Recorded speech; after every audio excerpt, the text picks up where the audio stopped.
Hello friends, नमस्कार। मेरे channel पर आपको बहुत बहुत स्वागत है।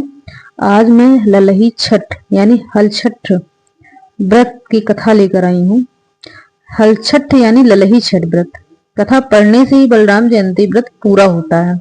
यह व्रत संतान को दीर्घायु प्रदान करने वाली होती है, साथ ही उनको उन्नति मिलती है। मान्यता यह भी है कि हल छठी का व्रत रखने से संतान को सभी कष्टों से मुक्ति मिलती है। और अब आगे मैं इसकी कथा पढ़ने जा रही हूँ, बताने जा रही हूँ।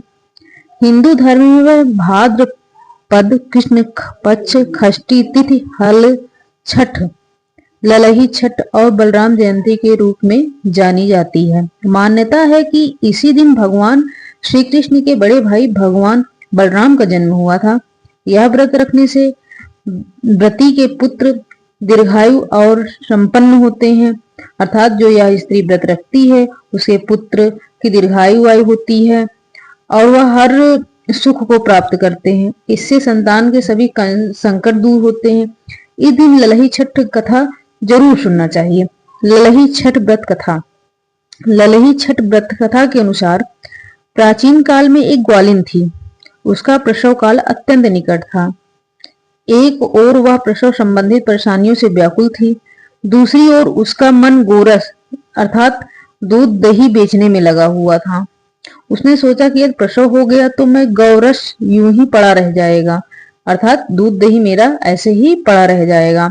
या सोचकर उसने दूध दही के घड़े सिर पर रखे और बेचने के लिए चल दी। लेकिन कुछ दूर पहुंचने पर ही उसे असहनीय प्रसव पीड़ा शुरू हुई। वह एक झरबेरी की ओट में चली गई और वहां एक बच्चे को जन्म दिया। वह बच्चे को वहीं छोड़कर पास के गांव में दूध दही बेचने चली गई। संयोग से उस दिन हल षष्ठी थी। गाय भैंस के मिश्रित दूध को केवल भैंस का दूध बताकर उसने सीधे साधे गांव वालों में बेच दिया।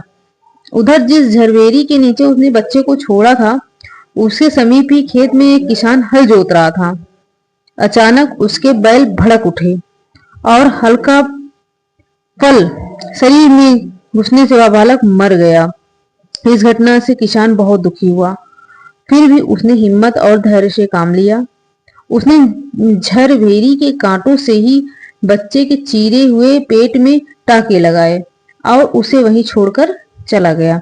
कुछ देर बाद ग्वालिन दूध बेचकर वहां आ पहुंची।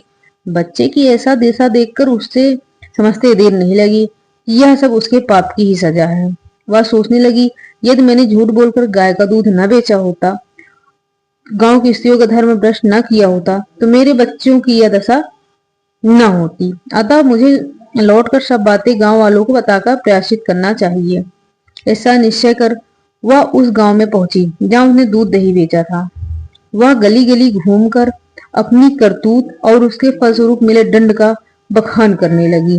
तब स्त्रियों ने स्वधर्म रक्षार्थ और उस पर रहम खाकर उसे क्षमा कर दिया और आशीर्वाद दिया। बहुत सी स्त्रियों की ओर से आशीर्वाद लेकर जब वह पुनः झरबेरी के नीचे पहुंची तो यह देखकर आश्चर्यचकित रह गई कि वहां उसका पुत्र जीवित अवस्था में पड़ा था। तभी उसने निस्वार्थ के लिए झूठ बोलने को ब्रह्म हत्या के समान समझा और कभी झूठ न बोलने का प्रण किया। ललही छठ व्रत वाले दिन ललही छठ माता की पूजा की जाती है। ये व्रत निराहार व्रत रखा जाता है। इस दिन हले से बोई अन्न या सब्जी बिल्कुल नहीं खानी चाहिए।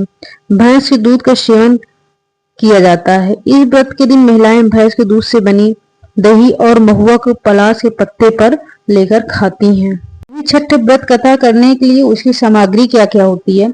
भैंस का दूध चाहिए, घी, दही और गोबर, महुए का फल, फूल और पत्ते, ज्वार की धानी, एप्पड़, मिट्टी के छोटे कुल्हड़, देवली, छेवली, तालाब में उगा हुआ चावल, भुना हुआ चना, घी में भुना हुआ महुआ, लाल चंदन, मिट्टी का दीपक, 7 प्रकार के अनाज, धान का लाजा, हल्दी, नया वस्त्र, जनेऊ और कुश। ललही छठ व्रत की विधि। ललही छठ वाले दिन सुबह जल्दी उठकर महुए के दातुए से दांत साफ करना चाहिए। इसके बाद स्नान आदि करने के बाद व्रत का संकल्प लें।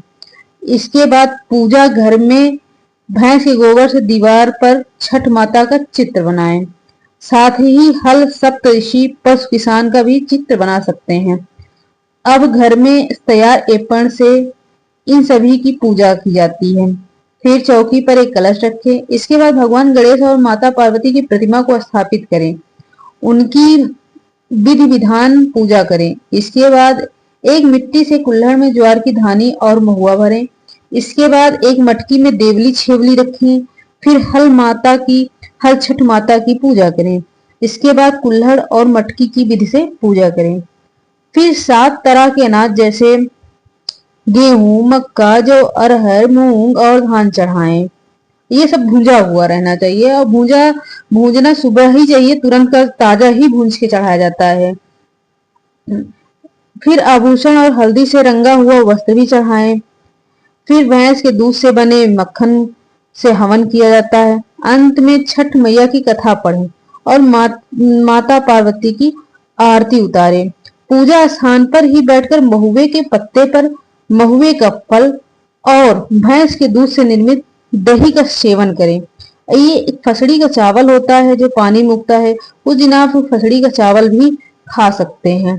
बोई जोती हुई चीज को हर छठ मैया के दिन नहीं खाया जाता है, इसका विशेष ध्यान दिया जाता है। अगर आपको मेरी एक छोटी सी कहानी पसंद आई हो तो लाइक एंड सब्सक्राइब करना ना भूलिए। बहुत बहुत धन्यवाद आप